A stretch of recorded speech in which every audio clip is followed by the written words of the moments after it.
Howdy, hey, my ecological fiends. Today we are going to be making insulation containers for different things. We're going to be doing it for 3 different things today, so hopefully this helps you get kind of an idea of how to do it for different kinds of shapes. We're going to make it for a standard size 1 liter Nalgene bottle. We're going to make it for a 750 milliliter cup. This is just my Tokes camping cup that I use all the time.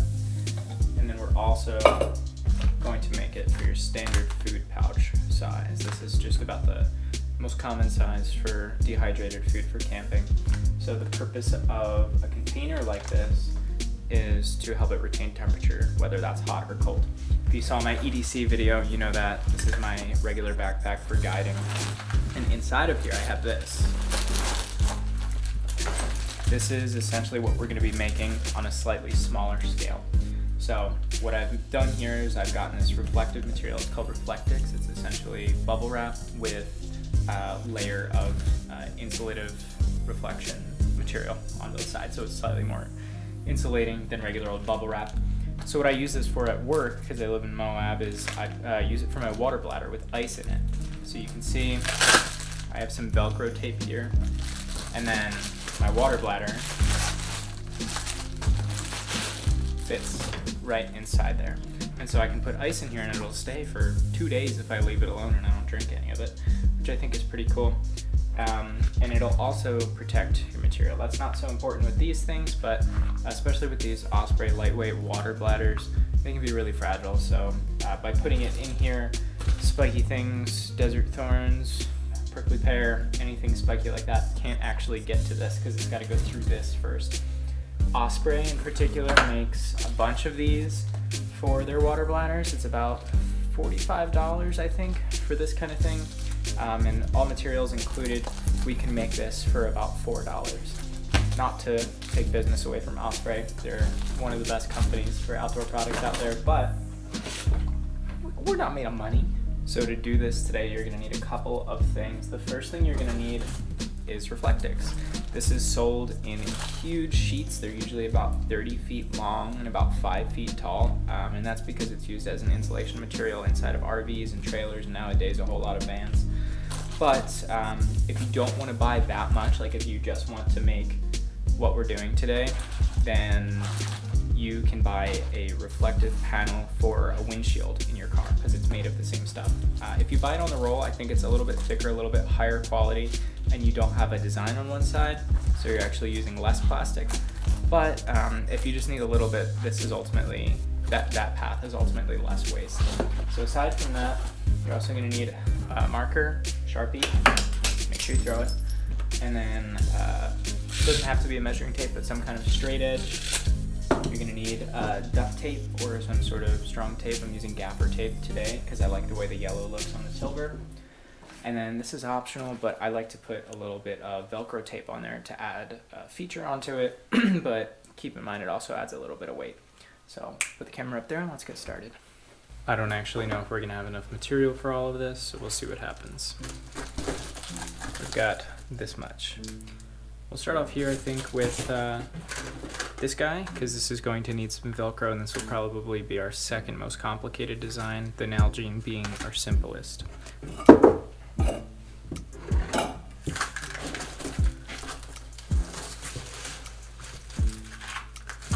So essentially what we're going to do here is we're just going to lay this down, and then we know that we need 4 quadrants of this, right? So we're going to fold this over eventually, like that, and we also need the other side of this to be able to flip over here. So we need 4 of these, so just if you want to be really particular about this, you absolutely can to minimize your weight. But just remember, we're going to leave about 1 to 2 centimeters on the side here, maybe closer to 3 centimeters, to kind of create that pocket for the tape. So on the edges, on the seams here, we don't actually want it to be just tape on tape like that. To retain the insulative qualities, what we want is this kind of wrapping thing that's going on here. So we want the insulation material to be able to be wrapped around there. So we're just gonna roughly measure this twice. So just about there. And then I really like working with this stuff because it's got these lines in it that are really helpful. Yeah, so we might not actually have enough to do all three things here. That's okay though. So just pick your line there. You can Sharpie it if you want. I'm using trauma shears with this stuff. You can cut it apart with toenail clippers if you really needed to. So now we can effectively double this, right? And then we can see that it gets trapped in there. But we want an overhang. On the top, I'd like to be able to close this, so we're gonna kind of copy this design just a little bit smaller. So I'm actually hoping that we'll be able to use this bottom half for the camping cup here. We'll see. So I'm gonna leave about 3 inches up there, and then cut off the bottom roughly here. You can also mark it up with your nail, which is pretty cool.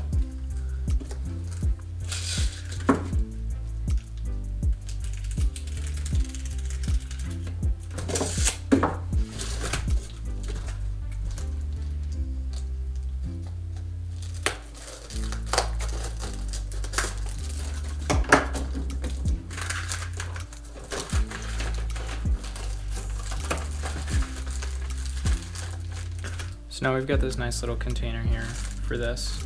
And I did oversize this just a little bit so that it could theoretically fit a larger container here. So what we're gonna do is we're gonna now seal the bottom and the sides here.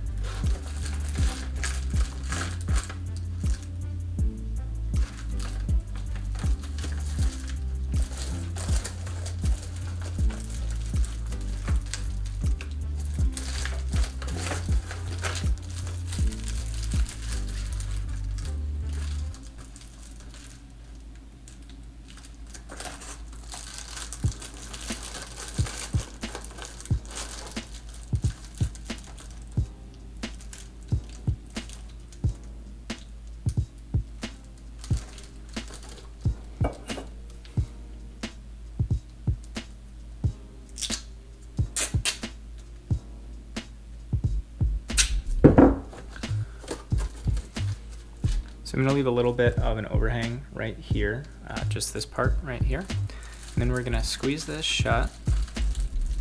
And then I'm actually gonna tape the side here just to keep that in place, just lightly. Then we'll get an actually sized piece of tape because we don't wanna use more than we have to, because that's wasteful, but also to retain weight, to not retain weight. So you want to make sure that this is nice and sticky on everything there. Then we'll flip that over.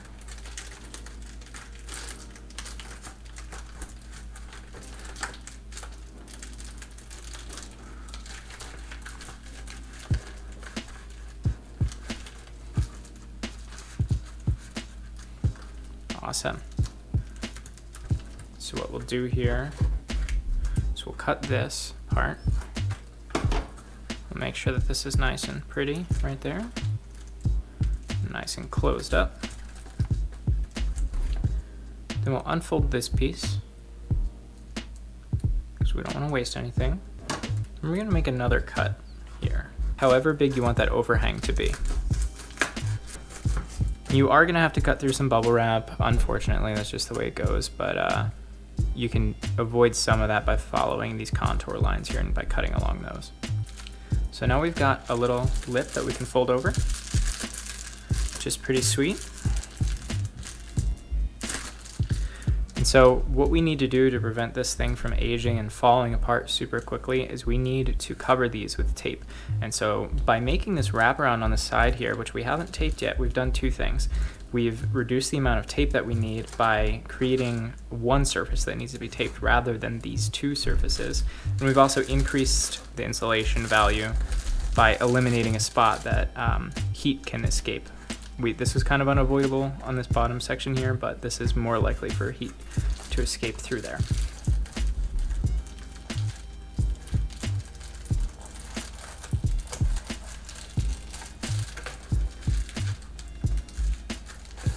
And And then because we left that overhang and we offset it just right, now we've got this little white-sided piece here that we can just wrap around right there, meet it. And then that other piece of tape that we saved from earlier, we're just going to reinforce this corner with this. Super.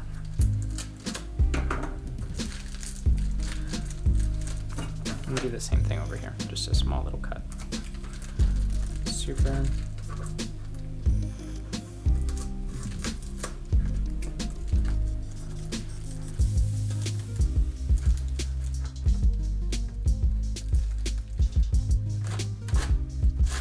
Beautiful, and then we're just gonna add a little bit of Velcro here. So this Velcro tape comes in rolls. This looks disgusting because it was just on the floor in a house with a dog. So we only really need a pretty small piece for this. I'm just gonna cut this off. Make it look a little bit nicer by cutting off this corner here. And then there's two sections to it. Basically this is all Velcro tape is. It's just Velcro with sticky stuff on the back of it. I always like to put this section on the top, this section right here, because this stuff tends to rub and collect more hair and things like that. So I like to put that down here, and we're gonna attach both of these on the edge halfway between the tape and the reflectix. Fold it however way you want it, make sure it sticks. So we'll check this out later, closer to the end of the video. We'll just set this aside right now. Next, we're actually going to do the Nalgene here, because that's this is curiously fit for the Nalgene. I mean, that's almost perfect, right? So just like this, it's a little bit too tall because we want to be able to drink out of the Nalgene, and there's even some space down here. So we really want it more looking like that. Even though that's slightly less insulative, it's going to be a worse situation if you have to take out the Nalgene every time you want to take a drink from it when it's inside this thing. You can also make a container like this for the Nalgene and put it in there if you really want it to just stay warm for a while. But also you probably shouldn't be putting boiling water inside of your Nalgene unless you're cleaning it. So we're going to take this out. I'm just going to see what it looks like here if we fold this up, because that looks pretty good to me actually. So what we're gonna do here is we're gonna take this spare piece from the last round of this, and we're gonna use this as the center of the Nalgene cover on the bottom there. So we're just gonna wrap this around and tape it first. That's our first step. So we're gonna put it exactly where we want it. Pull it pretty tight here. We're going to leave an overhang on both sides. Okay, so now we can take out our mold, which is the Nalgene. Then we're just going to fold this piece of tape right over. It's okay that they're not perfectly even. You won't really be able to tell when we're done with this. Pretty good, okay.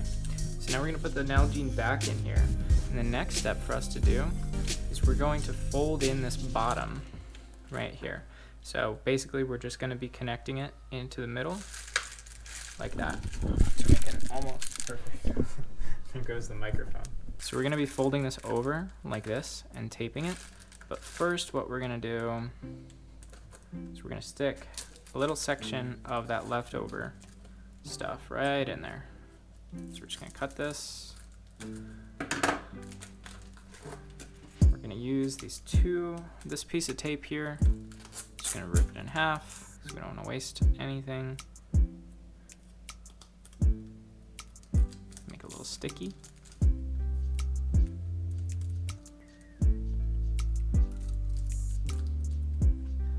And we're just going to lay this down right in here. Then we're going to fold. Okay.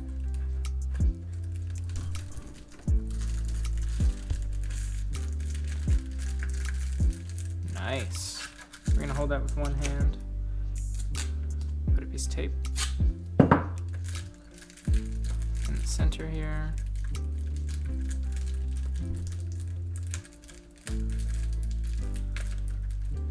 Nice. And then we're going to put another piece of tape lengthwise. Awesome. So it looks pretty good. You just have to remember that if you're doing it this way, you're not going to be able to keep your Nalgene upright, usually. I mean, this one's full of water, so it's weighed down, but it's kind of like a little rumbly. You could make a game out of that, I guess. I suppose if you really wanted this to stay in here, you could throw some rubber bands around the outside or something. But it's important to leave enough room for it to go in and out, and you can see the bottom of it right in there.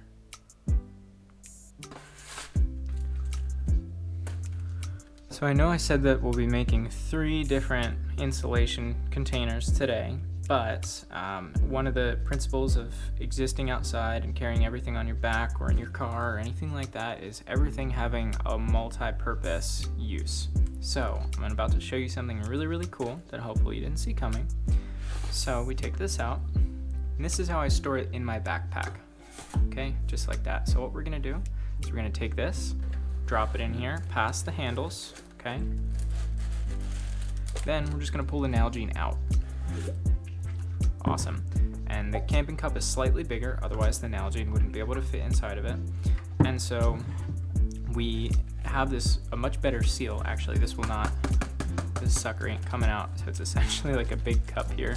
We've also got some storage space in the bottom, so if you wanted to heat up some crackers or something, you can totally do that. But we're gonna save the rest of this material for something else that I've got here for another video. But that's a little trick for you there if your camping cup fits in there. Otherwise, you just make essentially the same container, except you create a little slit for the handles that are inside the camping cup. I always get camping cups that have these fold-in handles, but these still come out. So you'll just basically make the same thing, except in this section here where you tape it together, make sure that there's enough room for this to come out. Of course, that's a huge disadvantage because you're losing that section of insulation there, and a ton of heat is gonna escape. So now that we're good with those two, let's check in on our Idaho potatoes over here. That Velcro, nice. You saw how much force it takes to open that. The glue on this stuff is really strong. Pretty sweet. And you can even put like some packaged ice cream or something in here. Like this sucker will hold a pint of Ben & Jerry's. So will this too. This is a pint of Ben & Jerry's. It's about the same size as a camping cup. So yeah, so basically to use this, all you'll do is you'll cut this open, pour your boiling water in here, stick that sucker in there and close it. And then you can even shake it up while it's in here too. Sweet. So thanks for watching. If you have any questions, please feel free to leave them in the comments there and I'll try and answer them for you. But otherwise, please stay hungry and please subscribe if you like this video. I'm trying to help you out, and I hope I did so. So also leave a like if you want, but I'll see you later.